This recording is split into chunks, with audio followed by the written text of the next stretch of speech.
Oke, Assalamualaikum warahmatullahi wabarakatuh. Selamat siang semuanya. Kali ini saya akan membahas tugas besar satu dari mata kuliah Knowledge Management System. Sebelumnya nama saya Franjudi Resnata dari Universitas Mercu Buana, Jakarta. Oke, kita lanjut aja ke pembahasan materinya. Nah, materi ini kita akan membahas konsep mind map tugas akhir. Nah, seperti inilah kurang lebih bentuk mind map yang saya buat dari software Figma. Menurut saya Figma itu lebih banyak fiturnya ya, lebih banyak warna dan lebih lucu, ada stiker-stikernya seperti ininya di mind map, ada love ini, lebih menarik gitu dilihat, jadi tidak jenuh. Oke, di mind map konsep tugas akhir ini ada 5 yang saya buat, yaitu menentukan topik penelitian, perumusan masalah, metode penelitian, latar belakang, dan penentuan ruang lingkup. Di menentukan topik penelitian ini ada 3, yaitu lakukan studi pendahuluan, mencari bahan literatur, dan pahami permasalahan inti yang akan dikaji. Selanjutnya ada rumusan masalah. Rumusan masalah berisi pertanyaan mengapa dan bagaimana terkait penelitian atau topik yang dibahas dalam karya tulis ilmiah.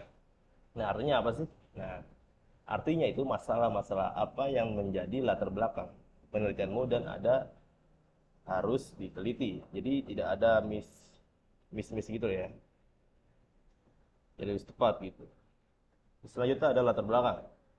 Nah, apa sih latar belakang itu? Nah, latar belakang ini dimaksudkan untuk menjelaskan alasan mengapa masalah diangkat dalam skripsi. Di dalam latar belakang dicantumkan argumentasi mengapa suatu topik itu dipilih. Latar belakang mengungkapkan bukti, data, konsep, dan hubungan antara variabel yang terkait dalam topik. Lalu ada penentuan ruang lingkup penelitian. Nah, ruang lingkup penelitian itu apa sih? Nah, ini kita bahas. Batasan banyaknya subjek yang tercakup dalam sebuah masalah. Dalam arti luas batasan ini bisa dalam bentuk materi, variabel yang diteliti, subjek atau lokasi. Ruang lingkup bisa diartikan secara lebih khusus pada materi atau hal tertentu. Nah, yang terakhir nih, ya, kita ada metode penelitian. Apa sih metode penelitian? Nah, skripsi dibagi dalam 2 metode, yaitu metode kuantitatif dan kualitatif. Yang kuantitatif menggunakan survei atau kuesioner yang disebar ke subjek penelitian sebagai metode penelitiannya. Nah, kalau kualitatif itu disusun dengan menggunakan metode wawancara atau observasi secara mendalam ke subjek penelitian. Nah, secara lebih lengkapnya kita akan bahas di pembahasan selanjutnya. Nah, jadi tujuan dari mind mapping itu apa sih? Nah, jadi tujuan itu agar siapapun yang menggunakan metode ini dapat memahami materi secara menyeluruh, bukan sebagai hafalan saja. Nah, jadi kita paham di luar otak juga gitu. Itu bukan cuma hafalan besok lupa gitu, enggak. Maka dari itulah mind mapping kerap digunakan dalam dunia profesional. Umumnya adalah untuk keperluan meeting dan sesi brainstorming. Selanjutnya ada topik. Nah, topik itu adalah pembahasan dalam sebuah karya ilmiah agar bisa dikatakan baik. Topik harus mampu mencakup seluruh isi tulisan dan menjawab pertanyaan atas permasalahan yang akan dibahas. Ciri utama topik ialah bersifat umum dan belum diuraikan secara detail. Nah, ada beberapa tips nih dari topik penelitian. Kalau kalian masih bingung itu saya ada beberapa tips untuk kalian. Yang pertama, kenali passion atau ketertarikan Anda.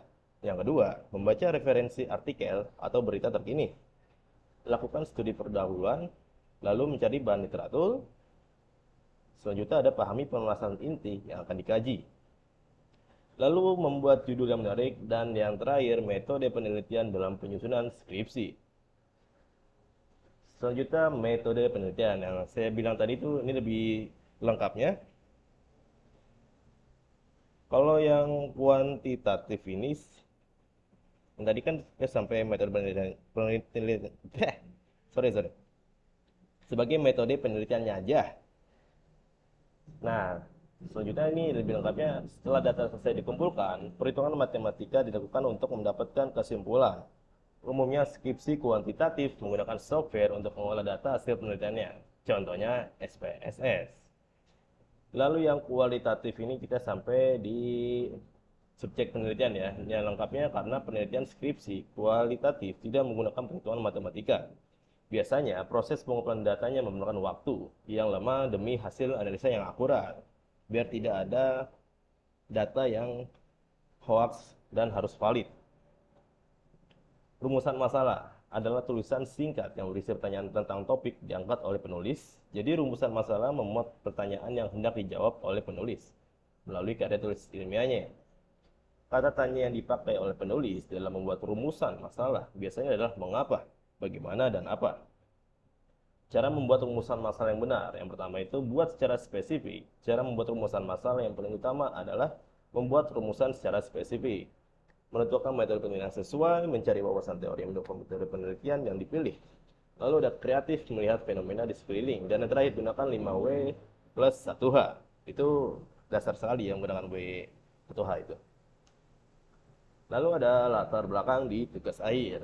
Nah, latar belakang dimaksudkan untuk menjelaskan alasan mengapa masalah diangkat dalam skripsi di dalam latar belakang. Dicantumkan argumentasi mengapa suatu topik dipilih. Latar belakang mengungkapkan bukti, data, konsep, dan hubungan antara variabel yang terkait dengan topik. Nah, kali ini ada tips lagi untuk menentukan latar belakang. Yang pertama, deskripsikan topik penelitian pertama sekali. Pastikan secara topik penelitian yang dipilih harus dideskripsikan. Lalu yang kedua ada temukan fenomena apapun itu. Yang ketiga ada identifikasi masalah. Yang keempat fokus pada satu masalah. Yang terakhir ada lengkapi argumentasi dengan teori para ahli. Selanjutnya ada ruang lingkup penelitian.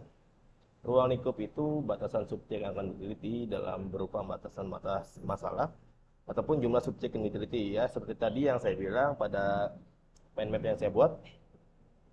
Nah, lalu ada gimana sih cara menentukan ruang lingkup penelitian itu? Nah, saya ada tipsnya. Yang pertama itu kita harus mencari batasan masalah. Anda dapat mulai dengan membatasi masalah yang akan dikaji. Yang kedua, sesuaikan dengan keberadaan data penelitian. Yang ketiga, memahami penelitian. Dan yang terakhir, ada masalah yang diambil mempunyai urgensi dan daya tarik. Oke, segini saja mungkin dari saya. Mohon maaf bila ada kesalahan kata yang saya ucapkan tadi. Mohon maaf sebesar-besarnya dan terima kasih yang sudah menonton. Jangan lupa like, subscribe, dan komen. Thank you. Bye.